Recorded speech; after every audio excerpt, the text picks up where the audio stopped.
자, 오늘은 히브리서 11장 8절 10절 말씀을 가지고 하나님의 약속을 신뢰한 사람이라는 주제로 말씀을 전하겠습니다. 오늘은 믿음의 영웅 시리즈 중에서 믿음 하면은 탁 떠오르는 사람, 믿음의 아버지라고 우리에게 알려져 있는 아브라함의 믿음에 대해서 오늘 공부하도록 하겠습니다.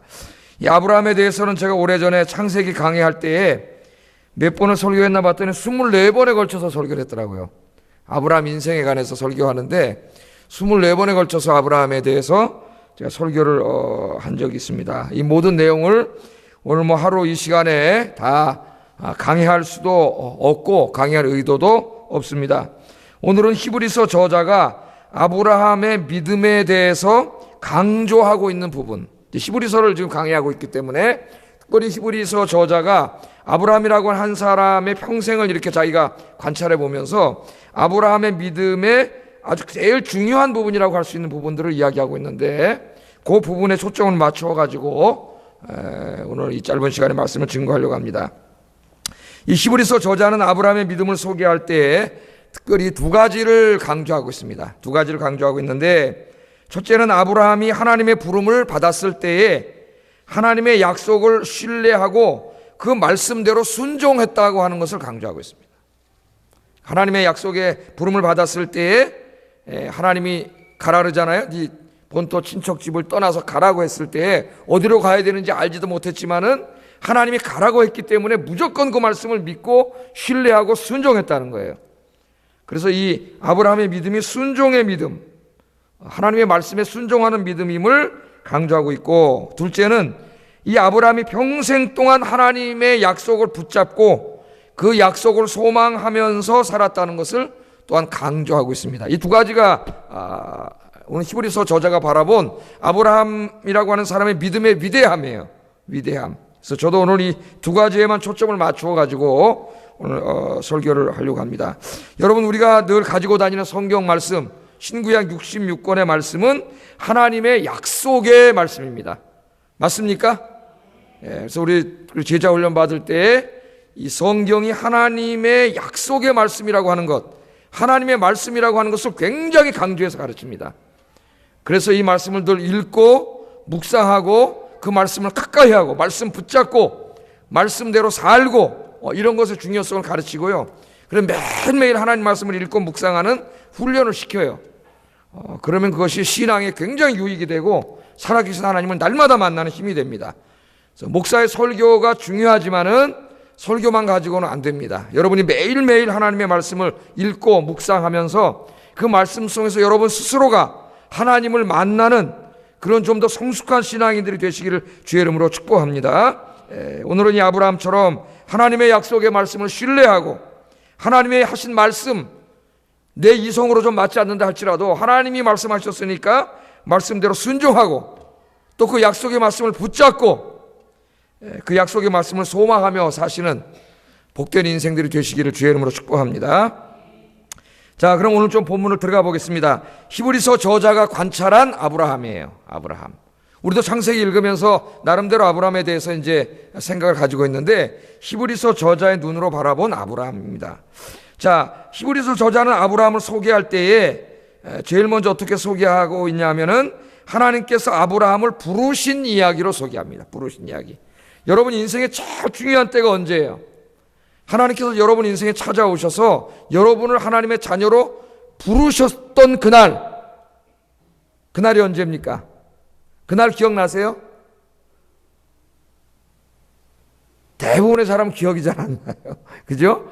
어떤 분은 뚜렷하게 그날이 기억나는 분도 있고 대부분은 그냥 교회 다녔는데 어느 순간부터 내가 하나님 아버지를 확신하게 되고 내가 죄인임을 깨닫게 되고 예수 믿고 구원받은 것을 확신하게 되고 대부분은 이렇게 깨닫고 어떤 분은 특별한 체험을 통해서 깨달은 분은 자기 인생에 찾아온 그날을 분명히 기억하는 분이 있습니다. 그래서 이 제자 훈련할 때도 물어봐요. 다 주님께서 당신의 인생에 어떻게 찾아오셨습니까? 그래서 간증을 하게 합니다. 다 간증을 하다 보면 주님이 찾아오신 이 모습이 다 달라요. 모습이. 요새 이 구원파가 지금 문제가 심각하게 되고 있는데 이 구원파 사람들을 제가 만나봤어요. 언제 만나봤냐면 고등학교 1학년 때 휘문고등학교를 다니는데 그때는 여름에 도서관에서 공부하고 낮에는 이제 점심 먹고 더우니까 애들하고 이제 농구를 또 제가 농구도 잘합니다. 키도 작은데 농구를 막 하고 이제 더워가지고 씻고 있는데 그때 그 학교가 돈이 없다 보니까 사립학교들이 재정난에 부대끼죠. 지금은 이제 거기 강남으로 개발돼가지고 돈이 많을 거예요. 그때는 하여튼 재정이 없어가지고 학교 스쿨버스까지 팔아먹을 정도로 휘문고등학교 그 재단이 가난했어요. 그러다 보니까 여름에 그 학교를 빌려줬는데 그 집회를 이제 하는 거죠. 학교에서 굉장히 많은 사람들이 왔는데 그게 구원파였어요. 그때 강사로 온 사람이 권신찬이라고 하는 거 구원파 장조한 그 권신찬 목사였는데 제가 세수를 하고 있는데 교회 다니냐고 물어보더라고. 거기 어떤 아저씨 아줌마들이 아니 교회 다닌다고. 그랬더니 구원받았냐고 물어보더라고요. 구원받았다고. 그랬더니 몇 날 몇 시 몇 초에 어떻게 받았냐 나보고. 그래서 내가 교회는 4학년 때부터 쭉 다녔는데 다니다 보니까 어느 순간인지 정확하게 기억은 안 나지만 어느 날부터 하나님이 계신 게 확실히 믿어지고 주님이 나 위해서 십자가 달려 돌아가신 게 열심히 믿어졌지만 그거 뚜렷하게 저는 뭐 몇 날 몇 월 며칠 무슨 저는 그렇게 주님이 찾아오시지 않았거든요. 그건 정확히는 모른다고 그랬더니 그러면 너는 구원받지 못한 거라는 거예요. 예. 그렇게 해가지고 우리 구원에 대한 확신을 흔들어 놓고 우리에게 접근을 해오더라고 이 사람들이. 그래서 제가 그 사람들 무슨 생각을 가지고 있는지 알고 있고 요새는 뭐 그 막 구원파의 구원론 엉터리 구원론이 막 떠돌아다니는 뉴스를 통해서 나오잖아요. 한 번 구원받은 사람은 아무리 나쁜 짓 해도 구원받는다. 어디서 많이 들어보던 소리 아니에요? 우리 보수교회에서 그렇게 가르치잖아요. 이때까지 가르쳤어요. 한 번 구원받은 사람은 아무리 나쁜 짓 해도 나중에 구원받는다. 그래 이 구원파의 구원론하고 헷갈려요. 그러니까 구원파로 많이 넘어가는 거예요. 다른 게 없는 것 같아. 그런 게 어디 있어요. 그렇게 설명하면 안 되는 거거든요. 제가 이 부분은 이미 야고보서하고 히브리서 강의하면서 구원과 성화, 영화 이 부분은 제가 많이 설교를 했기 때문에 이 부분 오늘 다시 설교하지는 않겠습니다. 그거 구원파 구원론이에요, 여러분. 성경의 가르침이 아니라 내가 한번 구원받으면은 그 다음에 아무리 나쁜 짓 해도 내가 나중에 구원받는다. 성경에 그런 가르침은 없습니다. 진짜 구원받은 사람은 아무리 나쁜 짓 하지 않아요. 그렇게 할 수 없어요. 절대로. 제가 늘 얘기하죠. 성령께서 우리 안에 들어와 계시기 때문에. 그걸 그렇게 해버리면은 구원파가 돼버리는 거예요. 그걸 여러분 잘 아셔야 됩니다. 자, 여기 보면 이 아브라함의 인생에도 굉장히 중요한 인생이 하나 있었어요. 그게 뭐냐면은 제일 중요한 게 뭐냐? 하나님이 자기 인생에 찾아오신 날이에요. 그러니까 여러분 인생에 제일 중요한 날이 여러분 이 땅에 태어난 날도 중요한 날입니다. 태어나지 않았으면 구원받지도 못했을 테니까. 태어난 날이 중요하고 또 중요한 날이 뭐냐면은 여러분 인생에 주님께서 찾아오신 날이에요. 찾아오신 날. 그 날이 어떤 사람에게는 뚜렷이 기억되는 사람도 있고 대부분의 사람에게는 가랑비에 이슬 젖듯이 교회 나오면서 자연스럽게 습득된 사람들도 많이 있습니다. 그러나 제일 중요한 날은 바로 우리가 예수님을 만나고 구원받은 그날, 하나님의 자녀가 된 그날이 제일 중요한 날이고 그날부터 우리의 인생은 비로소 의미를 갖게 된 거예요. 하나님 없는 인생은 아무 의미 없는 인생이에요. 여러분 인생에 하나님이 찾아오신 그날부터 여러분의 인생은 비로소 의미를 갖기 시작합니다. 근데 아브라함의 인생에도 이 하나님이 부르신 날이 있어요. 찾아오신 날이. 그래서 오늘 8절 상반절에 보면 아브라함은 부르심을 받았을 때 그렇게 이야기하고 있습니다. 자, 이 하나님께서 아브라함을 부르신 이야기가 성경에 몇 군데 나옵니다. 창세기 11장 또 12장에 나오고 그것만 가지고는 다 설명이 되지 않아요. 또 이 사도행전 7장에도 나오고 여호수아에서도 나오고 몇 가지를 우리가 종합적으로 살펴봐야 창세기에 있는 말씀이 정확히 어떤 말씀인지를 우리가 알 수가 있습니다. 그래서 오늘 조금 이 부분을 공부해 보겠어요. 먼저 여러분 창세기 12장을 한번 펴보세요. 12장. 제일 중요한 말씀이니까 12장.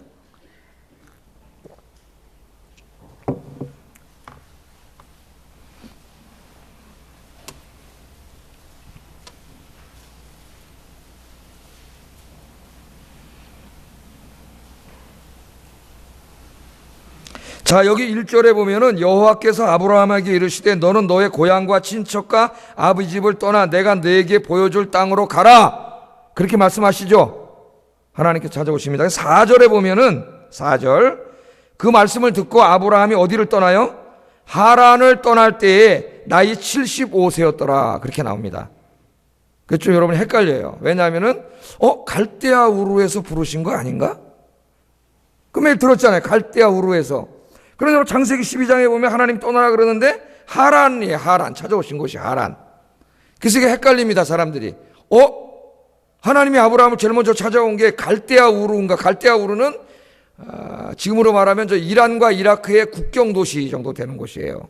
하란은 지금 저 어디입니까? 레바논 그쪽 정도 있는 위에 있는 도시고, 어떻게 된 거지? 갈대아 우르에서 이때까지 떠난 줄 알았는데 오늘 12장에 보니까 하란으로 찾아오셔서 하란에서 출발을 하고 있어요. 그래서 헷갈리는 분들이 많아요. 그래서 오늘 이걸 좀 공부를 한번 해보겠습니다.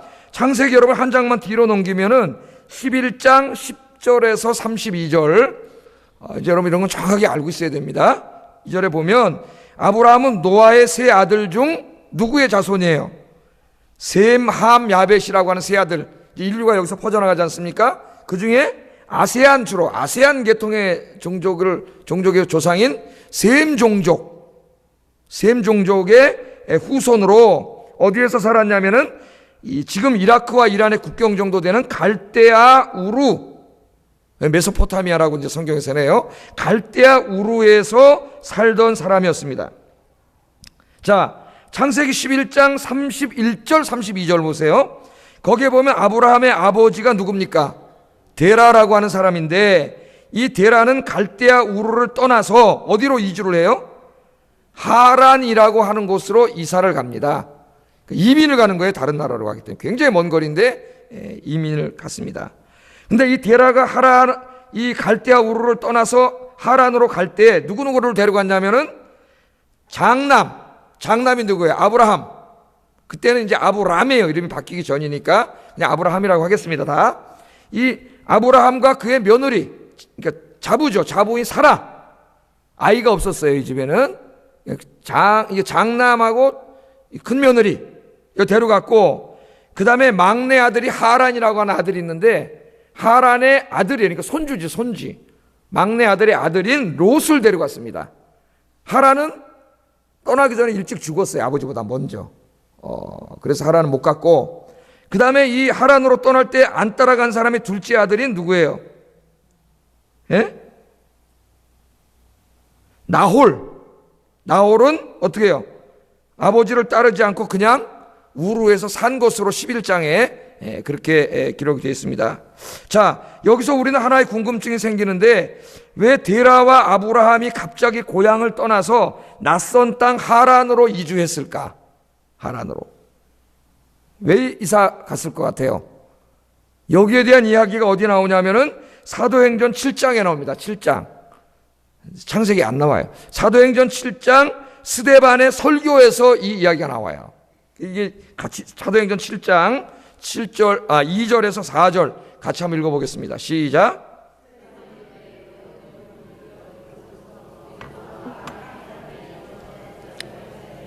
영광의 하나님이 그에게 보여 이르시되 내 고향과 친척을 떠나 내가 내게 보일 땅으로 가라 하시니, 아브라함이 갈대아 사람의 땅을 떠나 하란에 거하다가, 그러니까 창세기 12장은 아브라함이 어디 있을 때 찾아온 거예요? 하란이에요. 하란에 거하다가 그 아버지가 죽음에 하나님이 그를 거기서 다시 지금 사는 이 가나안 땅으로 옮겼느니라. 그렇게 스데반이 설교하면서 아브라함에 대해서 좀 더 자세하게 설교를 하고 있습니다. 그러니까 아브라함이 갈대아 우르에 살고 있을 때 하나님께서 아브라함을 어떻게 하셨어요? 첫 번째로 찾아오셨어요. 첫 번째로. 스데반은 여기 보면 분명하게 아브라함이 메소포타미아에 있을 때라고 말하는데, 이 메소포타미아 지방이 바로 이 우르예요. 갈대아 우르입니다. 아브라함을 찾아오셨다고 그렇게 말씀을 하고 있습니다. 하나님께서는 갈대아 우르에 살고 있는 아브라함을 찾아오셔서 고향과 친척을 떠나 하나님께서 보여주실 땅으로 가라고 말씀을 하셨어요. 그러니까 이 말씀을 두 번 하신 거예요. 하란에 있을 때도 한 번 하고 우르에 있을 때도 한 번 하신 거예요. 스데반의 설교에 따르면 아브라함은 하나님의 말씀을 듣고 즉시로 고향을 떠납니다. 그 아버지와 함께 떠나는데, 우리는 여기서 하나님께서 최초로 아브라함을 찾아오신 것은 창세기 12장에 나오는 하란에 있을 때가 아니고 그 이전인 갈대아 우르에 있을 때임을 알 수 있습니다. 그러니까 두 번 찾아오셨어요. 아셨죠? 이거 잘 모르기 때문에 사람들이 헷갈려요. 아브라함과 사레, 그리고 롯, 그리고 아브라함의 아버지 데라는 하나님의 말씀을 듣고 우르를 떠났는데, 약속의 땅인 가나안 땅까지 가지 않고 가다가 중간에 그냥 머물러서 살아버렸어요. 거기가 어디예요? 하란이라고 하는 곳에 와가지고, 여기 살기가 좋으니까 그냥 거기에 머물러 버렸어요. 머물러 버렸어요. 왜 머물렀는지는 자세히 알 수는 없지만 아마 살기 좋아서 머물렀겠죠. 그러나 분명한 거는 뭐예요? 여기는 하나님이 가라고 한 땅이 아니에요. 하나님이 보여주신 약속의 땅이 아닌데 거기가 인간적인 눈으로 보기 좋으니까 그냥 거기 머물러서 주저앉아 버린 거예요. 주저앉아 버린 거예요. 거기 주저앉았을 때 다시 두 번째 찾아온 게 우리가 이제 지금 읽은 창세기 12장의 그 말씀입니다. 여러분 이걸 잘 아셔야 돼요. 찾아오셨어요. 그러면 우리가 하나 또 생각해 보겠습니다. 아브라함과 데라가 우르에 있을 때 하나님 그들을 찾아오셨다 그랬는데 스데반이 설교할 때에 우르에 있을 때 이 아브라함과 데라가 하나님을 믿었을 것 같아요? 안 믿었을 것 같아요? 하나님 찾아오셨는데. 예? 안 믿었을 것 같아요? 믿었을 것 같아요? 안 믿었을 것 같아요? 맞아요. 안 믿었어요. 예, 안 믿었어요. 이게 어디 나오느냐? 성경이 다 나와요. 그러니까 성경을 많이 읽으셔야 돼요. 여호수아 24장 2절에 나옵니다. 여호수아 설교 속에 또 나와요. 이 말씀이. 같이 한번 읽어보겠습니다. 시작.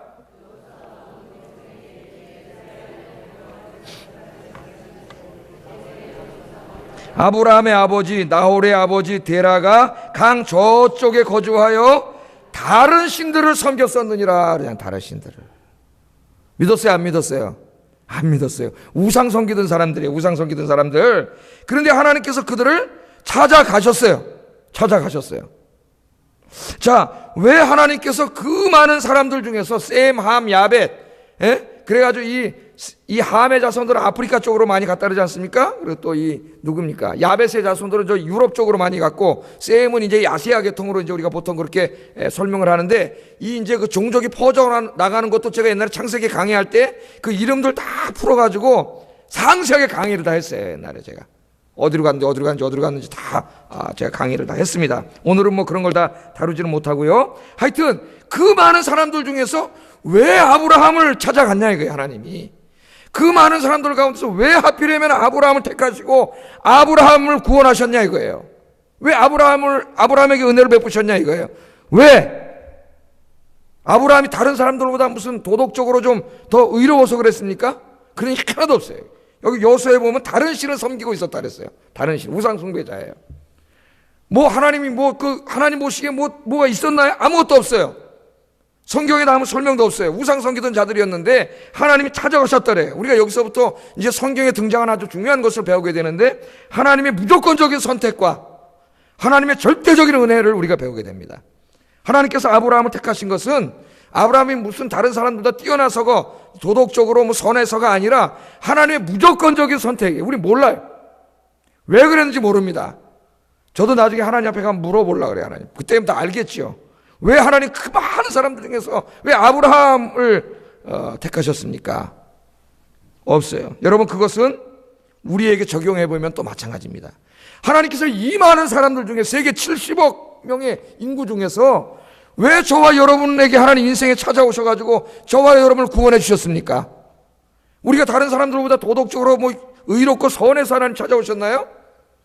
하나님께서 여러분 인생에 어떤 방법으로 찾아오셨든지 간에 가족을 통해서 찾아오셨을 수도 있고 이웃을 통해서 찾아오셨을 수도 있고 친구를 통해서 찾아오셨을 수도 있어요. 여러분 인생에 아영교회 교인을 통해 찾아왔을 수도 있어요. 근데 하나님이 왜 그 수많은 사람 중에서 나를 택하시고 나를 구원해 주셨는가?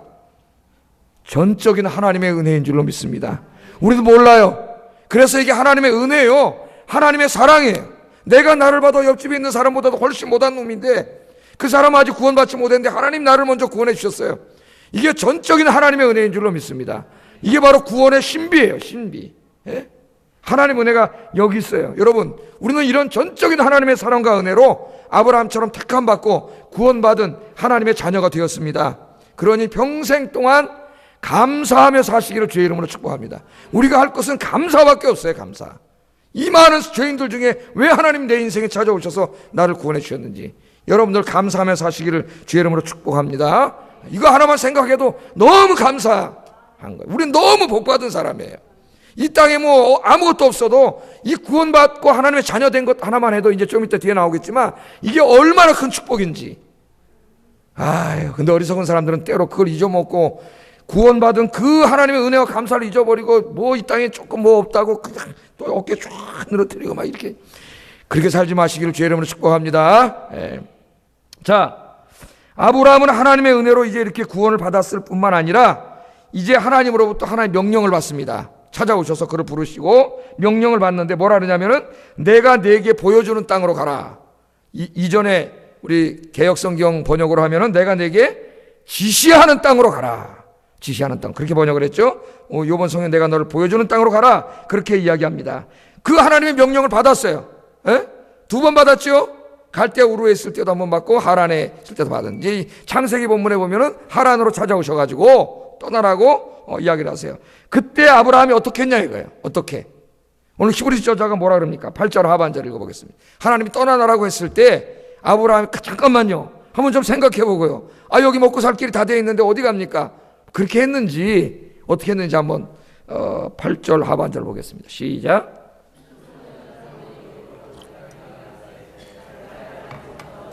아멘. 하나님이 가라 그러니까 바로 어떻게 했어요?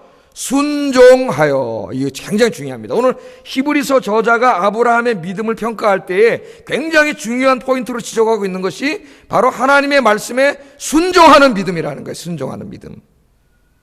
그래서 순종이 없는 것은 믿음이 아니라고 이야기하는 사람이 누구예요? 야고보서잖아. 야고보서.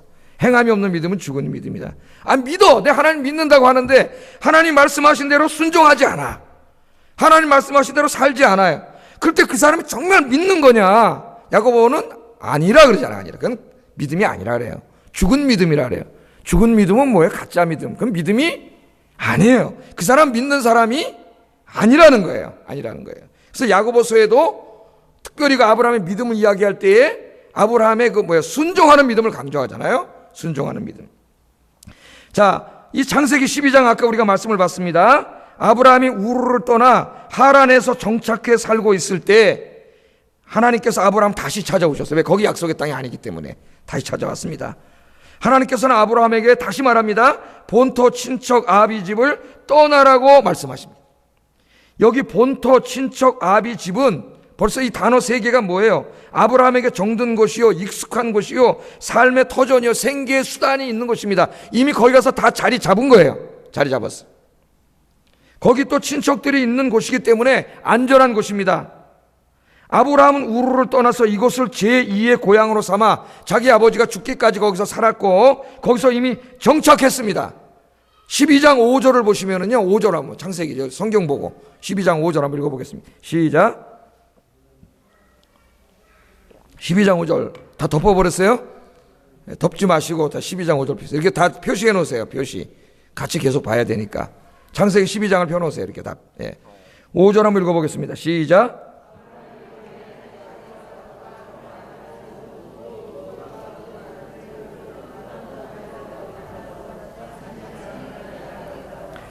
이 말씀에 보면은 하란 땅에서 아브라함이 이미 자리를 얼마나 잘 잡고 있는지가 거기 나오죠. 아브라함은 하란에서 열심히 일해가지고 돈도 벌었고 돈도 많이 벌어서 하인들도 굉장히 많이 얻게 됐다고 얘기합니다. 하인들도. 아브라함에게 있어서 하란은 이제 완전히 정착한 곳이고 살기 너무 좋은 곳이 됐어요. 우리나라 사람들은 여기 한국에 있다가 한국에 좀 살기 어려서 이민을 많이 갔죠. 뭐 호주로도 가고 뉴질랜드 가고 특히 미국으로 많이 가고 카나다로 가고 가가지고 맨 처음에 가면은 뭐 여기서 대학을 나왔던 박사학위가 있던 다 가면 전부 가서 막일 해야 돼요. 막일. 거기 할 거 없어요. 다 막노동. 여기서는 자존심 상해서 안 해도 거기 가니까 다 하더라고 막일. 힘든 일 막. 노가다 다 하면서 그렇게 해가지고 해서 이제 자식들 공부시키고 자식들은 지금 잘 공부하고 있지만 그 엄마 아버지는 막 진짜 잠도 못 자고 그냥 일주일 내내 그 노동일을 하면서 그렇게 했죠. 그래서 이제 살 만큼 자리를 잡아가지고 제법 돈을 번 사람들은 부촌에다 집을 턱 사고 제가 한번 가봤더니 탁 수영장도 탁 있고 오렌지 나무가 들어가는데 쫙 있고 거실에 딱 앉았더니 풀장이 쫙 내려다 보이고 이런 데 살고 있더라고. 열심히 돈 벌어가지고요. 지금 아브라함이 하란 땅에서 그렇게 열심히 일해갖고 정착해가지고 이제 편안하게 이제 살게 됐어요. 살게 됐는데 하나님 떠나려면 좀 일찍 와서 떠나 그러시든지. 다 정착해 놨는데 하나님 와가지고 뭐라 하냐면 거길 떠나라는 거야. 떠나서 내가 너에게 보여줄 땅으로 가라. 그렇게 말합니다. 쉬울까요? 안 쉬울까요? 여러분 하나님 지금 와서 그러면 어떡할까요? 여러분 직장 뭐 가지고 있는 거 그거 다 놓고 떠나. 그럼 어떡하실까요? 하나님 떠나라래. 떠나라고.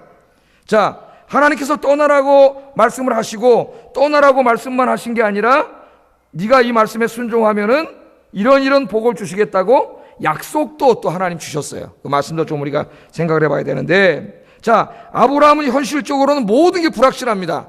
가나안 땅 가본 적도 없습니다. 가본 적도 없어요. 예? 어디로 가야 될지도 정확히 아직 알지 못해요. 그냥 하나님 가라니까 무조건 가야 돼. 거기는 이미 또 다른 족속들이 다 자리 잡고 있어요. 떠돌이 인생밖에 안 되는데 하나님이 삶의 터전 이미 자리 잡아놨는데 떠나가지고 미지의 땅으로 가라 그래요. 여러분, 믿음이라고 하는 거는 바로 그런 거예요. 모험이에요, 뭐.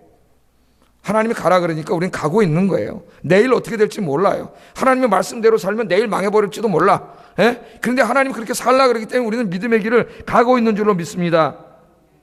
이 12장 4절에 보면 아브라함은 하나님께서 말씀하신 후에 즉시로 하란을 떠납니다. 오늘 이 히브리서도 그거를 지금 높게 사고 있어요. 순종했다. 그렇게 말씀을 합니다. 하란은 집이 있고 생계 터전이 있고 친척이 있는 곳이었습니다. 안전하고 편안하게 살 수 있는 곳이었습니다. 그런데 하나님이 가라고 하는 땅은 불확실한 땅입니다. 한 번도 가보지 않은 땅입니다.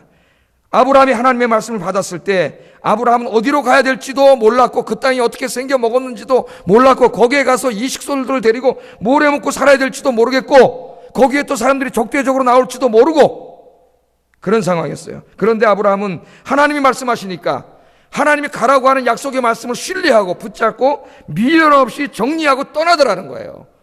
오늘 히브리서 저자는 바로 그게 믿음이다 그렇게 얘기합니다. 아브라함의 믿음의 위대성이 바로 거기에 있다.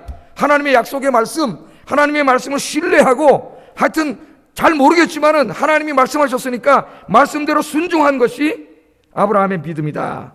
그렇게 평가를 합니다. 믿음은 뭡니까, 여러분? 하나님의 말씀을 믿고 신뢰하고 말씀대로 순종하는 게 믿음이에요. 내 생각과 다르더라도 이 세상의 가치관과 다르더라도 하나님의 말씀을 믿고 순종하는 거예요. 하나님께서 떠나라고 하시면 떠나고 머물라고 하면은 머무는 것이 믿음이에요. 그래서 믿음의 사람은 하나님의 말씀에 절대로 토달지 않습니다. 믿음이 없는 사람은 왜 이렇게 토를 많이 다는지 몰라. 신앙생활 하면서. 그러나 정말 믿음 있는 사람은 하나님의 말씀에 토달지 않아요. 누가 말했냐가 중요해요. 하나님이 말씀했다면은 그 말씀에 무조건 순종합니다. 그게 믿음이라는 거예요. 자, 하나님께서는 이처럼 아브라함에게 내가 지시할 땅으로 떠나라고 말씀하실 때 떠나라고만 말씀하신 것이 아니고 이제 그 말씀대로 순종했을 때 하나님께서 주실 복에 대해서도 말씀합니다. 세 가지를 말씀하세요. 세 가지. 그러니까 하나님의 약속의 말씀을 주시고 그 말씀대로 순종했을 때 하나님이 거기에 대한 보상이 있어요. 아브라함의 세 가지를 말해요. 창세기에 보면은 첫째는 너로 큰 민족을 이루어 주겠다고 얘기합니다. 지금 자식 있어요, 없어요? 없어요. 이미 60이 넘었고 자기는 75세입니다. 사라는 65세입니다. 그런데 자식도 하나도 없는데 다 늙었는데 큰 민족을 이루어준다는데 여기 민족이라는 말은 히브리 말로 고이라고 하는 말을 번역한 건데 이는 공통의 언어와 영토와 정보를 가진 하나의 국가를 말합니다. 국가. 그러니까 하나의 나라를 이룰 것이라는 거예요. 자식 하나 없는데 지금 75세 먹은 할아버지 자식 하나 없는데 큰 나라를 이루어줄 거라 그렇게 이야기하고 있습니다. 근데 아브라함이 그걸 믿었다는 거예요. 믿었다는 거예요. 그러니까 그 믿음이 대단한 거예요. 하여튼 여러분 믿음대로 될 줄로 믿습니다. 하나님이 말씀하셨으면 아멘 하세요. 아멘. 아무리 생각해봐도 그런 일이 이루어질 것 같지 않은데 그런 사람에게는 일이 아무것도 안 이루어져요. 성경 말씀 읽다가 가슴이 뜨거워지고 홍해가 막 갈라지는 역사가 일어나고 내 인생의 홍해도 갈라질 것 같고 그러면 아멘 하세요. 그러면 홍해가 갈라질 줄로 믿습니다. 아이고 이놈의 홍해가 갈라질까? 그러면 생전껏 안 갈라져요. 그 사람에게. 믿음이 없는 사람은 야고보가 뭐라 그랬어요? 기도 응답을 받을 생각을 하지 말라 그랬어요. 믿음이 중요해. 두 번째는 네 이름이 장대하게 해주겠다. 장대하게. 이 이름이 장대하게 한다는 말은 이거는 여러분 이 왕에게 하는 말이에요. 이름이 제일 장대해지는 건 왕이나 하는 말이에요. 그러니까 그만큼 어떻게 해요? 영예롭게 높여주겠다는 거예요. 높여주겠다는 거예요. 누구를 하나님의 말씀에 순종하게 살면은 하나님이 그 이름을 창대하게 해준답니다. 그 다음에 세 번째는 어떤 복을 약속해 주세요? 복의 근원이 되겠다. 복의 근원. 그래서 여러분 이 예수 믿는 사람들은 복의 근원이 돼야 돼요. 그 대표적인 사람이 요셉이죠. 요셉은 복의 근원이에요. 그래서 그 사람이 가는 곳마다 다 잘 돼요. 그 사람이 보디발의 집에 가니까 보디발의 집이 잘 돼. 그 사람이 감옥에 가니까 또 감옥도 잘 돼요. 감옥 간수도 잘 돼요. 또 요셉을 만난 그 감옥에 갔던 사람들이 전부 석방돼서 나가, 한 사람이. 그 요셉이 가는 곳마다 잘 돼요. 이게 복의 근원이에요. 여러분들이 복의 근원이 되시기를 주의 이름으로 축복합니다. 여러분도 하나님을 섬기고, 여러분 기도하는 사람이니까 여러분 가는 곳마다 여러분 때문에 잘 되는 역사가 일어나기를 주의 이름으로 축복합니다. 우리 교회 안에서도 많은 부서가 있어요. 하여튼 여러분 믿음의 사람이 돼가지고 여러분이 가는 부서는 여러분 때문에 잘 되는 역사가 있기를 주의 이름으로 축복합니다. 그런데 복의 근원 중에서도 가장 큰 복의 근원이 뭐냐면은 여러분 때문에 하나님을 모르는 사람이 하나님을 믿게 되는 역사가 일어나는 거예요. 할렐루야. 여기 12장의 복의 근원의 근본적인 그 뜻은 여기에 있습니다. 그래서 아브라함과 그 후손을 통하여 온 열방이 구원을 받는 뭐가 되는 거예요? 복의 근원이 되는 거예요. 여러분이 바로 복의 근원이 되세요. 여러분이 가는 곳마다 예수의 이름을 선포해가지고 여러분 만나는 사람들마다 예수 믿고 구원받아 하나님의 자녀, 약속의 자녀가 되는 복을 여러분 받게 하는 여러분들 되시기를 주의 이름으로 축복합니다. 그게 복의 근원이 되는 거예요. 뭐 돈 좀 나 때문에 잘 벌고 사업 잘 되고 뭐 그것도 복의 근원이지만 그까짓 건 아무것도 안 해요. 없어도 그만이고. 그러나 여러분 만나는 사람이 여러분 만나서 예수 믿어야 여러분이 복의 근원이 되는 거지. 내가 교회 오래 다녔는데 나 만나고 뭐 수없이 만난 사람들이 나한테 한 번도 전도 받은 적이 없어가지고 다 그냥 예수 안 믿고 저렇게 살고 있다면은 그건 나는 복의 근원이 된 게 아니에요. 그래서 여러분들은 복의 근원이 되시기를 주의 이름으로 축복합니다. 자, 성경에 보면은요 하나님이 말씀을 하셨어요. 하라고. 근데 인간적으로 생각하면은 내 도대체 이상해. 이대로 하나님 말씀대로 하면 망할 것 같은 그런 경우가 굉장히 많아요. 이 성경 읽어보세요. 왼뺨을 때리면 오른뺨을 내줘라. 오른뺨 때리면 왼뺨을 내줘라. 야, 이 지금 경쟁이 심하고 이 나쁜 놈들이 득실득실한 사회에서 오른뺨 때렸다고 왼뺨 내주면 평생 이용해 먹고 살 텐데 그런 말씀이 많아요. 오리를 가지 않으면 심리를 같이 가지고 겉옷을 달라면 속옷까지 주고 이렇게 살아갖고 망할 것 같아요. 이 하나님의 말씀이 때로는 이게 이 험악한 세상에서 말씀대로 살면은 망할 것 같은 말씀이 굉장히 많아요. 그런데 말씀대로 순종했을 때 망하는 게 아니라 사는 역사가 일어납니다. 할렐루야. 누가 말씀하셨어요? 하나님 말씀하셨잖아요. 하나님 말씀하시는데 책임지세요. 하나님 명예를 위해서. 여러분 이 여호수아 같은 사람 대표적인 여호수아 보세요. 딱 가는 게 여리고성이 있어요. 여러분 너무나 잘 알잖아요. 저거 하려면 어떻게 작전 짜고 군사 모으고 공성기를 만들든지 해가지고 뭐 돌을 맹 집어 던지든지 뭐 이렇게 딱 작전을 짜야 되는데 하나님 와서 하시는 말씀이 야 이놈들아 그런 거 필요 없으니까 돌아 그러니까 돌아버릴 것 같아 진짜. 한 바퀴 돌고 일주일 동안 돌으래요. 일주일 되는 날은 7바퀴나 돌다 소리 지르래. 아니 도대체 이래갖고 저 여리고성이 가나안에서 제일 강한 성인데 그게 무너져요? 여리고성 사람들이 가만히 보니까 저놈의 새끼들 빙빙 도는데 저들이 돌았나? 도는 거 보니까 돌았구나. 뱅뱅 돌긴 하고 이게 뭐 하는 짓이냐? 그러고 조롱하고 있었을 거 아니에요. 그런데 그 이상한 얘기지만은 그대로 하면은 어지러워서 죽을 것 같은 진짜 말도 안 되는 이야기지만 누가 말씀하셨어요? 그 중요한 게 여기에 있습니다, 여러분. 그 말이 우리의 이성에 합당하냐 안 합당하냐는 중요하지 않아요. 누가 했느냐가 중요한 거예요. 이 말을 누가 했느냐? 누가 하셨어요? 하나님이 하셨어요. 이 성경의 말씀 누가 하셨어요? 하나님이 하셨어요. 그러니까 말씀대로 순종하세요. 말씀대로. 7째 날 7바퀴 돌았더니 여리고성이 약속한 대로 무너지는 역사가 일어난 줄로 믿습니다. 여러분 말씀대로 기도해라. 부르짖어라. 새벽에 나와서 기도해라. 하나님 앞에 철야로 오늘 새벽에도 공부했죠. 밤새도록 눈물로 하나님 앞에서 울라고 얘기하시고 금식하라고 얘기하시고 온 성도가 성전에 모여 기도하라고 하나님 말씀하시잖아요. 이제 내일 새벽에 보면 그렇게 하면은 하나님이 어떻게 하시는가가 나와. 요엘 2장에 내일 아침에 나오세요. 이제 예고편이에요. 예고편. 새벽 기도 예고편. 무너졌잖아요. 역사가 일어나는 거예요. 여러분 이 나만이라고 하는 사람 우리 다 아는 내용이잖아요. 아람 장군 나만 왕 다음에 2인자 세계 대제국의 2인자인데 이 사람 마저 겉으로는 화려하고 말이죠. 권력자인데 말이죠. 그 옷을 딱 벗으면 그 안에 뭐가 있어요? 문둥병에 걸려 있잖아요. 병에 피부병에 걸려 있어요. 문둥병에. 세상 사람들의 모습을 보여줘요. 겉으로는 화려한 것 같지만은 그 사람의 내면과 영적인 데를 물어보면 문둥병 환자들이에요. 다 불쌍한 사람들이에요. 살려주세요 하는 사람들이에요. 다 살려주세요. 사도 바울이 저 터키에서 전도하니까는 그리스의 마케도니아 지방 사람들이 밤에 나타나가지고 어떻게 해요? 알려와서 우리를 좀 살려주세요 그러잖아요. 겉으로 볼 때는 로마의 그 도시들로서 엄청나게 화려한 사람들인 것 같은데 하나님 그 사람들 영혼을 보여주니까 전부 살려주세요. 근데 여러분 예수 믿지 않는 사람들은 다 여러분한테 지금 어떻게 하는지 아세요? 살려주세요 하는 사람이 살려주세요. 그 사람들의 그 안타까운 현실을 볼 수 있기를 주의 이름으로 축복합니다.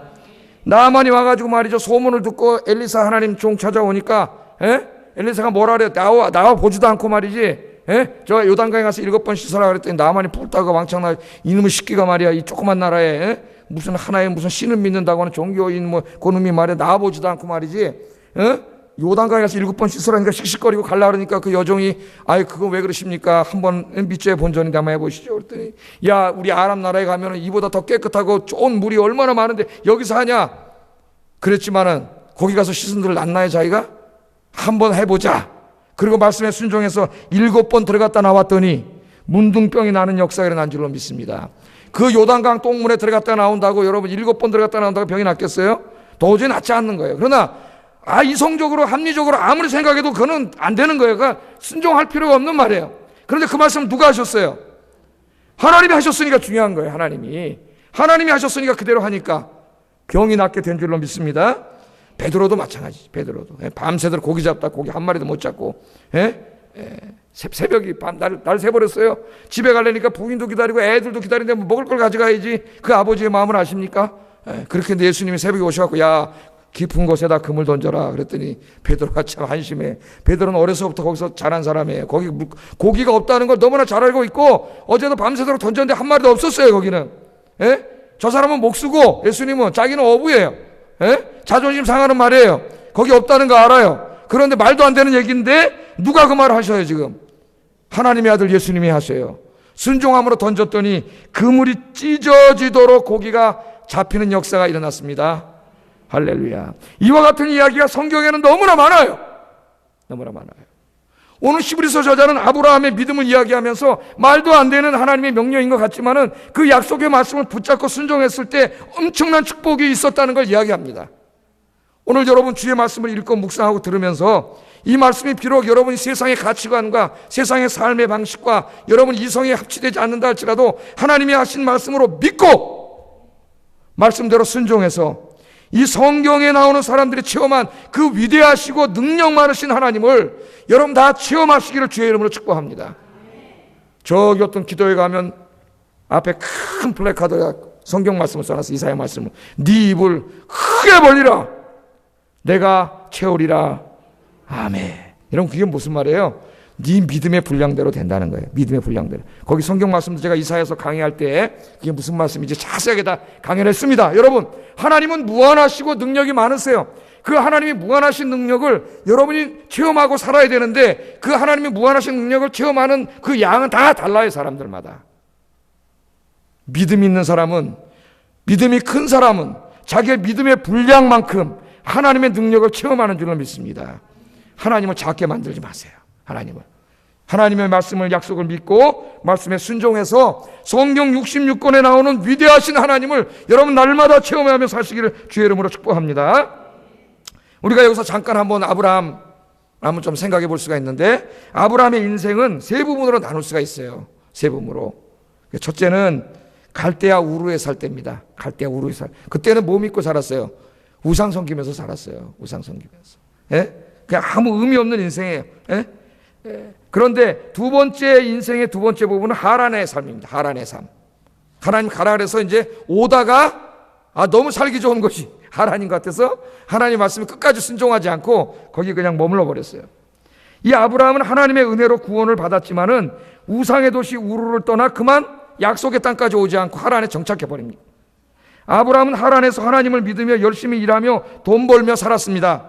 그러다 아브라함은 하나님께서 자기를 부르신 사명을 깨닫지 못하는 거예요. 가나안까지 가는 건 사명이거든요. 하나님 믿고 그냥 자기 하나 입가림하면서 살았습니다. 하란은 그런 인생이에요. 하란에서 아브라함은 하나님이 왜 우르에서 자기를 부르셨는지 그 사명을 깨닫지 못하고 그냥 살았습니다. 하나님께서 우리를 택하시고 은혜를 베푸시고 구원해 주신 것은 나 하나 구원받고 편하게 살다가 천국 가라고 구원해 주신 게 절대로 아닙니다. 절대로. 하나님께서 우리를 구원해 주신 것은 우리를 통하여 세상을 구원하는 사명을 감당하게 하기 위함인 줄로 믿습니다. 그리스도인들은 다 사명이에요. 그런데 하란에서의 아브라함은 바로 그런 사람이에요. 안타까운 것은 우리 신앙생활을 하는 대부분의 그리스도인들이 아브라함이 하란에서 살았던 것처럼 신앙생활하는 사람이 많아요. 그걸 신앙생활이라고 생각하면서 자기가 신앙생활을 잘하고 있다고 생각을 해요. 하란에서 내가 구원받았고 열심히 일해서 하나님 믿으면서 돈 벌고 그냥 내 입가림 하면서 그냥 편안하게 사는 거, 그게 신앙생활이라고 생각해요. 여러분, 거기에 머물러 있는 사람이 너무나 많아요. 여러분, 이 아브라함의 세 번째 인생, 세 번째는 어디입니까? 하나님의 말씀에 순종해서 가나안 땅으로 가는 거예요. 가나안 땅에서의 아브라함의 삶이에요. 그 삶은 이제부터 구원의 은혜도 감사하지만 하나님이 주신 사명을 깨닫고 그 가나안 땅에 하나님 나라를 이루면서 살아가는 것, 그 사명을 깨닫고 사는 삶인데, 오늘 여기 오신 분들은 하란에서 머무는 사람이 아니라 하나님의 사명을 깨닫고 사명 감당하는 가나안의 신앙생활이 되시기를 주의 이름으로 축복합니다. 자, 계속 한번 살펴보겠습니다. 아브라함은 이처럼 하나님의 약속의 말씀을 확실히 믿고 이제 다 버리고 사명 감당하기 위해서 가나안 땅으로 내려갑니다. 하나님이 가라 그랬으니까 가는 거지 뭐 별거 있어요. 그죠? 하나님 가래. 어떤 사람은 직장생활을 열심히 잘하고 있고 그러다 하나님이 가라 그래가지고 갑자기 늦음하게 신학 가서 목사님 되시는 분도 있고. 저는 미국에서 이 공부를 하는데 말이죠, 제가 다니는 학교에는 그 MDB 과목이라 6개를 또 공부해야 되는 게 있어요. 밑에 과목을. 가서 하다가 이제 그릭을 다시 공부하려고 이렇게 헬라어를 공부하고 있는데 한 친구가 굉장히 똑똑하더라고요. 저는 이제 뭐 이미 다 공부한 상태이기 때문에 리프레시 하는 거니까 이렇게 듣고 있다 보니까 굉장히 잘하는 친구가 있어요, 헬라어를. 그래서 나중에 이렇게 보니까 그 사람이 거의 파사디나라고 하는 이제 풀러 있는 그 도시에 보면 그 나사 본부가 있는데 그 나사 본부의 박사로서 연구원이었던 사람이에요. 그 연봉도 엄청나고 대단한 과학자인데 늦게 하나님이 떠나라 그랬더니 거길 떠나가지고 목사가 되겠다고 이제 그 신학교에 막 온 사람이에요. 머리가 굉장히 좋아가지고 헬라어 하는데 막 엄청나게 잘하더라고요. 엄청나게 잘해. 예. 하나님 떠나라! 떠난 거예요. 하나님 떠난 거예요. 그래서 이제 이 아브라함이 여기 가나안 땅으로 오는데 아브라함이 가나안 땅에 와가지고 하나님 약속을 많이 받았잖아요. 이 땅을 다 너에게 주리라. 너와 후손에게 주리라 약속을 받았는데 이 아브라함은 생전에 하나님의 약속이 다 이루어지는 것을 보지 못하고 죽습니다. 여기 우리가 이제 많은 뉘앙스가 여기 있는데 9절, 10절 히브리서 말씀, 오늘 본문의 9절, 10절 같이 읽어보겠습니다. 시작.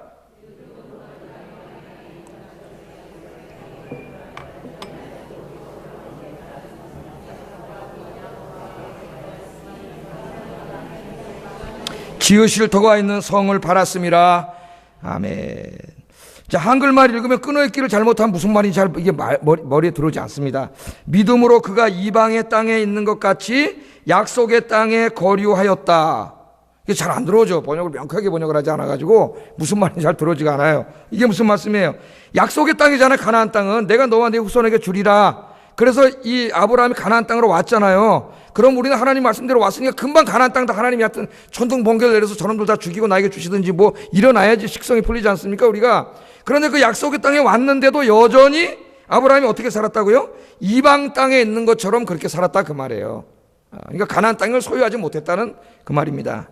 그러니까 히브리서 저자는 아브라함이 하나님께서 약속하신 땅에 왔지만 그 땅에서 역시 이방인처럼 그렇게 살았다는 겁니다. 창세기 12장을 계속 읽어보면 아브라함이 이제 내려와가지고 세겜 땅이라고 하는 세겜이라는 곳에 도착을 해요. 세겜 땅에 돌아왔는데 여기에서 하나님 또 말씀을 하십니다. 이 땅 전부 다 너와 내 후손에게 주겠다. 창세기 12장 6절 7절 한번 보세요. 다시 창세기 12장 6절 7절 왔다 갔다 합니다. 오늘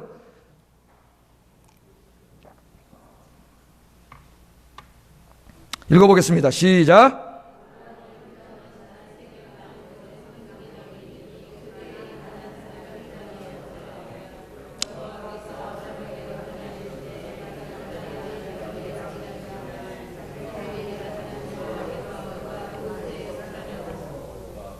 아멘. 하나님 뭘 주신다 그래요? 가나안 땅을 주신다 그랬죠. 그런데 아브라함이 가나안 땅에 도착했을 때 가나안 땅은 비어있는 땅이 아니고 6절에 보면은 이미 누가 살고 있어요? 가나안 족속들이 살고 있었더라. 가나안 족속이란 강대한 족속들이 이미 거기 어느 정도 자치정부를 다 이루고 거기에 살고 있습니다. 주인이 있는 땅이에요. 그것을 성경이 이야기하고 있습니다. 아브라함은 그 땅에 갔지만 그 땅에 보잘것없는 이방인이요 나그네에 불과합니다. 나그네. 아무리 생각해 보아도 가나안 땅 전체를 아브라함과 자손들에게 주시겠다는 하나님의 약속이 실현될 가능성이 별로 보이지 않습니다. 그러나 아브라함은 하나님의 약속의 말씀을 조금도 의심하지 않고 믿습니다. 믿어요. 그래서 그 믿음의 행위가 뭐냐면 7절 하반절에 뭐라 그래요? 자기에게 나타나신 여호와께 그가 그곳에 제단을 쌓고, 가나안 땅에 가라 그랬어요. 다 주신다 그래가지고 갔더니 거기 가나안 주민들이 살고 있어요. 강력한 군대를 가진 가나안 족속들이. 그걸 도저히 얻을 수도 없는 땅이에요. 근데 하나님 또 세겜에서 그걸 주신대. 아무리 인간적으로 생각해봐도 이걸 얻을 수 있는 방법이 보이지가 않아요. 근데 하나님이 세겜에서 다시 주신다 그랬더니 이 아브라함 그 말씀을 믿습니다. 왜? 아브라함 누가 이 말씀 하셨어요? 하나님이 하셨으니까 믿은 거예요. 그래서 감사해가지고 7절 하반절에 땅 한 평도 아직도 없는데, 이게 믿음의 사람들이 하는 일이에요. 한 평도 없어요 아직도. 근데 거기다 제단을 쌓고 하나님께 감사 예배를 드리고 있잖아요. 할렐루야. 오늘 오신 수요일에 오신 여러분들이 좀 이런 믿음이 있기를 주의 이름으로 축복합니다. 아브라함이 이처럼 가나안 땅에 와서 하나님 가라에서 왔는데 땅도 없는데 감사함으로 제일 먼저 하나님 앞에 뭐래요? 제단을 쌓고 자기 집도 짓기 전에 뭐를 해요? 하나님께 예배를 드렸어요. 그러니까 하나님 약속의 말씀을 이렇게 의심하지 않고 믿었을 뿐만 아니라 그 약속이 반드시 이루어질 걸로 믿고 너무 감사해서 아브라함은 뭐 다른 거 텐트 짓고 뭐 하기 전에 먼저 뭐예요? 제단을 쌓고 하나님께 영광을 돌린 줄로 믿습니다.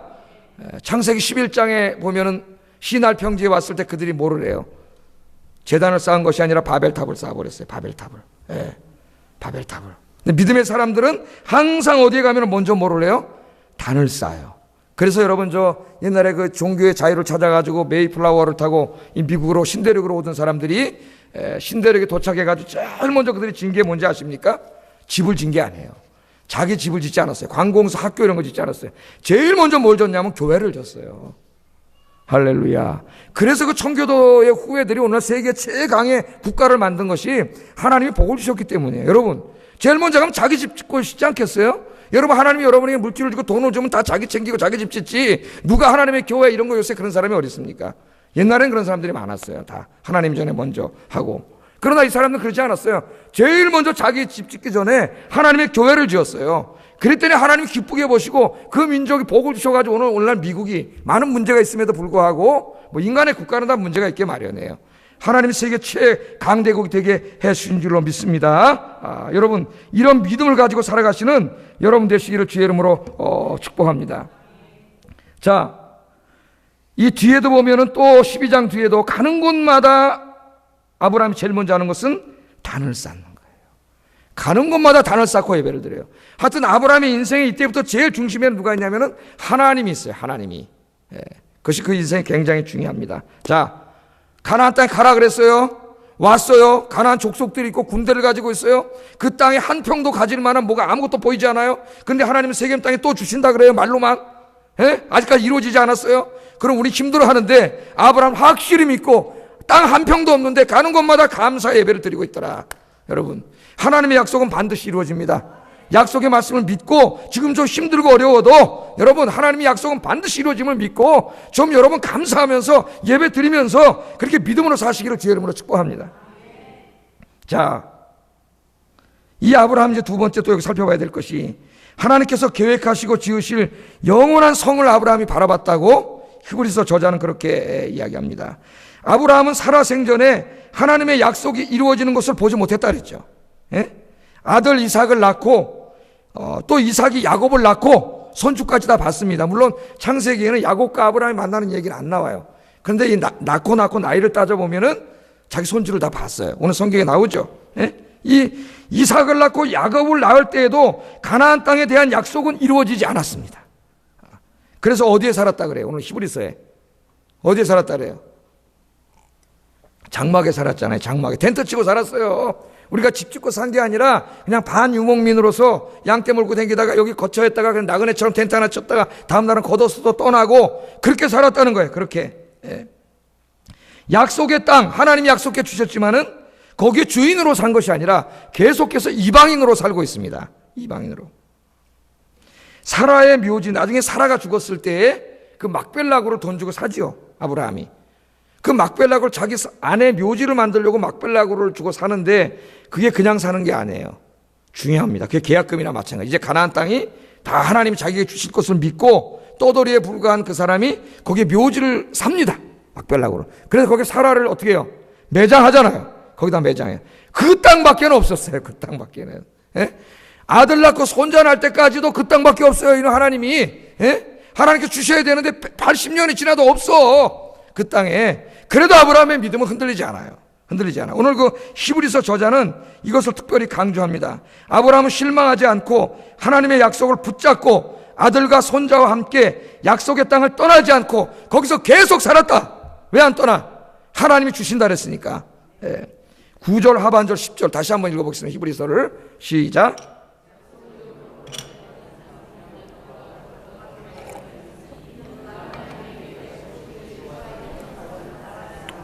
아멘, 아멘. 여기 하나님의 약속은 보면은요, 이제 이스라엘 역사에서 여러 단계를 걸쳐서 이루어집니다. 이 땅을 주겠다는 게 1차적으로 완전히 이루어진 게 언제예요? 여호수아가 가나안 정복을 해가지고 그 땅을 하나하나 정복했을 때 내 후손에게 이 땅을 주겠다는 약속이 여호수아 때 가서 완전히 이루어져요. 그 다음에 아까 하나의 국가를 이루어주겠다 그랬지 않습니까? 완전한 왕이 세워지고 그 국가가 세워지고 예루살렘 성이 완전히 회복되는 이러한 역사는 다윗 왕 때 가서 이루어집니다. 다윗 왕 때 가서. 그러니까 하나님의 이 성경의 약속을 보면은 아브라함 때에 하나님이 어느 정도 복을 주셨죠. 그 정도 주십니다. 그 다음에 여호수아 때에 가서 또 상당 부분이 이루어지고 다윗 때에 가서는 또 거의 다 이렇게 이루어지고 그렇게 돼요. 그래서 이 하나님의 약속이 우리 때에도 하나님이 주시지만 우리 때에만 주시는 게 아닙니다, 여러분. 하나님이 약속의 말씀은 여러분이 신앙생활을 잘하고 주님 말씀대로 살고 하나님 경외하면 그 복이 또 어디로 가요? 그 약속이 여러분 자녀들에게 또 그 자녀의 자녀에게로 가요. 자녀에게. 그래서 여러분의 자자손손이 하나님의 복을 받게 돼요. 여러분들이 그렇게 되기를 주의 이름으로 축복합니다. 내 때에 꼭 다 누리지 못하더라도 하나님이 이 땅에서 내 자손 때에 내 또 그 자손의 자손 때에 자손의 자손의 자손 때에 여러분 기독교 이렇게 믿음의 명문 가문이 만들어지고 하나님께서 이스라엘의 복을 줄 때 보면은 그렇게 이루어지고 있는 것을 우리가 발견하게 됩니다. 그런데 오늘 여기 히브리서 저자가 강조한 거는 그 정도가 아니에요. 그 정도가. 히브리서 저자는 아브라함의 믿음이 그 정도가 아닙니다. 아브라함이 이 모든 부분적인 성취만을 믿은 게 아니고 이 성취를 넘어서서 궁극적인 성취를 바라봤다고 얘기합니다. 궁극적인 성취. 그게 뭐죠? 아브라함은 하나님께서 약속하신 약속의 땅이 궁극적으로는 이 가나안 땅 정도가 아니라 뭘 봤다고요? 그것을 훨씬 넘어서는 영원한 하나님의 나라라고 하는 것을 알았다는 거예요. 그 영원한 땅을 바라봤다는 거예요. 그러니까 이 믿음이 얼마나 대단해요. 여러분 맨날 이 땅에 뭐 좀 주세요 뭐 좀 주세요 그래서 머리를 여기다만 쳐박고 살면은 하나님이 궁극적으로 주실 어마어마한 이 하나님의 나라에 대해서 잊어먹고 살아요. 오늘 많은 그리스도인들이 그렇게 살잖아요. 이 땅에 뭐 돈 좀 주세요 뭐 좀 주세요 맨날 시야가 여기밖에 안 되니까 좀 멀리 바라보지 못해요. 여러분 이제 눈을 좀 들어가지고 멀리 바라보세요. 멀리. 예? 물론 아브라함도 자기에게 어느 정도 살 수 있는 그 복도 많이 주셨죠. 하나님이 자기 자식으로 갈수록 더 많이 주시고 이런 것도 믿었지만 그까짓 거 없어도 그만이야. 아브라함이 궁극적으로 바라본 건 뭐예요? 그 땅이 아니라 그 땅을 초월하고 넘어서는 궁극적인 하나님의 유산, 궁극적인 하나님의 유업을 하나님이 바라봤다고, 아브라함이 바라봤다고 그렇게 이야기합니다. 하나님께서는요 우리가 이 세상에 살아가는 동안 삶에 필요한 것들을 공급해 주십니다. 믿습니까? 살 집도 주시고 먹을 것도 주시고 마실 것 입을 것들을 공급해 주시고 때로는 필요하면 여러분 성공도 하게 하시고 높은 자리에도 올라가게 하시고 풍족한 물질도 하나님 필요하면은 여러분에게 다 주십니다. 좀 여러분 열심히 신앙생활 하셔서 이 모든 것들도 받아 누리시고 이것들로 주님을 더 잘 섬기시기를 주의 이름으로 축복합니다. 그러나 그런 거 없을 수도 있어요. 이 모든 것들은 아무것도 아닙니다. 없어도 그만인 것들이에요. 하나님께서 우리에게 약속하신 유업은 이 땅의 것들을 넘어서는 것들, 영원한 것들, 하늘에 속한 것들인 줄로 믿습니다. 이것을 붙잡지 않으면 쓰러져요. 히브리서 저자 공부하면서 우리가 여러 번 공부했죠. 예? 하나님이 준비하신 영원한 것들. 아브라함 그것을 바라봤기 때문에 이 자기 생전에 그까지 그 가나안 땅에서 이루어지는 것들이 다 이루어지지 않았다 할지라도 까짓 거 가지고 실망하잖아. 물론 그것도 주실 줄로 믿고 더 궁극적으로 하나님이 자기를 위해서 준비하신 더 어마어마한 하나님의 나라, 그걸 하나님이 유업으로 주실 것을 아브라함은 믿었다는 겁니다. 성경은요 하나님께서는 정하신 때가 되면 이 땅의 모든 공중잡은 권세인 악한 영들을 심판하시고 그의 하수인들인 악한 자들을 다 하나님이 심판하시고 이 땅에 하나님의 정의와 평화, 자유와 사랑이 가득한 하나님의 나라를 세우실 것을 약속해 주셨습니다. 여러분 믿습니까? 근데 말이죠, 제가 최근에 뇌과학자가 쓴 글을 읽다 보니까 우리 뇌신경회로가 어떻게 발달을 하냐면은, 우리 뇌신경회로는 아주 이렇게 가까이 이루어질 일들 있잖아요. 이거 해서 뭐 다음날 돈 벌고 한 달 후에 뭐 이게 사업이 잘 되고, 요런 데로는 굉장히 발전해 있는데, 좀 더 먼 미래를 바라보고 이 땅에 우리가 돈 벌려고 너무 탄소를 많이, 이산화탄소를 올려보내면 지구가 망하고 지구온난화가 생기고 막 이런 문제들, 그래서 이 이산화탄소 배출량을 줄여야 되고 하는 더 미래적이고 더 큰 일에 대해서는 전혀 준비가 안 돼 있다는 거예요. 글로는 안 간다는 거예요. 제가 글을 읽으면서 똑같다. 예? 우리는 원래 아브라함처럼 우리의 궁극적인 소망은 이 땅이 아닌데 하나님 주실 영원한 나라를 바라보며 살아야 되는데, 그 얘기는 아무리 해봤자 이 타락한 뇌세포, 뇌신경 속에서 그냥 막연한 이야기로 들려요. 벨러그가 그냥 어쩌면 또 이게 구원론이 잘못 가르쳐져가지고 구원파처럼 그럼 어차피 내가 아무렇게나 살아도 다 나중에 얻을 건데, 이런 잘못된 신앙을 가지고 있기 때문에 그런 생각을 갖게 됐는지도 모릅니다. 그래서 맨날 어디 요 땅, 아브라함이 지금 그 가나안 땅만 바라봤으면 실족했을 거예요. 왜? 손자를 낳는데도 안 이루어지는데 80년 동안 여러분 실족하지 않았겠어요? 근데 아브라함은 그게 아니에요. 더 궁극적인 나라를 바라봤기 때문에, 하나님이 약속하신 건 더 궁극적인 하나님 나라이기 때문에 그까짓 거 없어도 괜찮아요. 그까짓 거 없어도. 그 나라를 바라봤다고 히브리서 저자가 지금 이야기하고 있지 않습니까? 그 나라에, 여러분, 그 나라가 임하면 하나님 여러분에게 주실 게 너무나 많아요. 그 나라를 다 유업으로 주신다 그랬잖아요. 유업으로. 아버지가 뭐 주세요? 유산 주시잖아요. 유산. 여러분 아버지가 누구세요?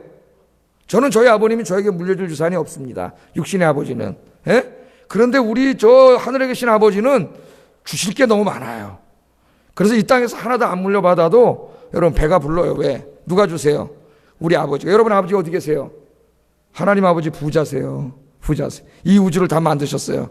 그분이 여러분에게 이 나라를 거룩하게 만들어가지고 이걸 여러분에게 유업으로 주시겠다고 했는데, 아브라함은 궁극적으로 그 땅을 바라봤다는 거예요. 그 땅을. 그래, 이 땅에 주시면 감사하고 없어도 그만해요. 그런 믿음을 가지면, 주시면 하나님이 주신 걸로 또 주의 일 하고, 없으면 없는 대로 주의 일 하고, 할렐루야. 그런데 소망이 저기에 있지 않고 여기에 있는 사람은 이 세상에 요동치는 돈 때문에 맨날 쓰러졌다 넘어졌다 자빠졌다 주저앉았다 하나님 어린 날 했다가 맨날 신앙의 고만밖에 안 되는 거예요. 어린애 신앙처럼. 그러니까 어디를 바라야 돼요? 바라봐야 돼요. 멀리 바라봐야지. 하나님을 바라보고, 하나님이 이미 여러분 주시기로 이미 계획 끝난 그것을 바라봐야죠. 영원한 성을. 그래서 사도 바울이 뭐라고 이야기합니까? 그 유명한 말씀 고린도후서 6장 8절 10절 읽어보겠습니다. 시작.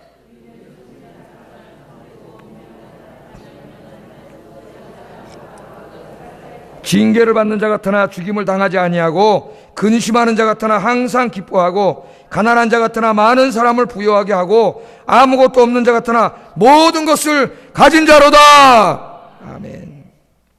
여러분, 이 땅에 땅 한 평 없다고, 나는 이 땅에 나그네와 같은 인생이라고, 이방인이라고 슬퍼하지 마세요. 한 평도 없어도 괜찮습니다. 이제 주님이 정하신 날 이 땅에 하나님 나라가 이루어지면은 한 평 정도가 아니라 한 성을 하나님 주실 거예요. 한 성을. 염려하지 마세요. 괜찮아요. 이 땅에 살 때는 아브라함도 나그네로 살았다 그랬어요. 이방인처럼 살았다 그러잖아요. 그런 것 때문에 불행하지 않습니다. 아브라함이 그냥 자식 새끼 데리고 손자 데리고 텐트 치고 살았어요. 그런 것 때문에 불행하지 않아요. 하나님 주실 영원한 나라를 바라봤어요. 여러분, 이 땅의 것들이 필요하면 주세요. 여러분 주셨을 때는 그것 가지고 여러분 위해서만 쓰지 말고 주의 일하는 데 쓰시기를 바랍니다. 필요하면 주세요. 뭐 높은 지위도 주시고 성공도 하게 하고 출세도 하게 하시고 하나님이 다 주세요. 그러나 그런 것에 매이지 마세요. 더 멀리 바라보세요. 더 멀리. 하나님 주실 궁극적인 축복, 하나님 나라를 바라보면서 오늘도 주님이 맡겨준 사명 감당하시고 신앙생활 하시는 여러분 되기를 주의 이름으로 축복합니다. 기도하겠습니다.